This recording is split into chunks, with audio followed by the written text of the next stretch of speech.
আপনারা দেখতে পাচ্ছেন গ্রাম বাংলার অতি পরিচিত ফল পেঁপে। পেঁপের পুষ্টিগুণের মধ্যে আছে, পাকা পেঁপেতে আছে ভিটামিন এ এবং কাঁচা পেঁপেতে আছে পেপেইন নামক এক প্রকার হজমকারী দ্রব্য।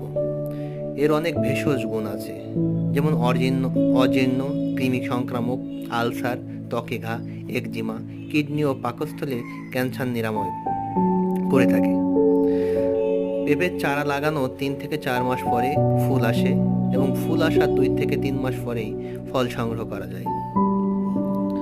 বর্তমানে পাকা পেঁপের চাহিদা অনেক বেশি। এখন যে সবজিটা দেখতে পাচ্ছেন তাকে আমরা বলে থাকি লাল শাক। অতীতে শুধুমাত্র শীতকালে পাওয়া গেলেও বর্তমানে সারা বছরে এর প্রাপ্যতা রয়েছে। রক্তশূন্যতার জন্য যে আয়রনের ঘাটতি হয়, সে আয়রন আমরা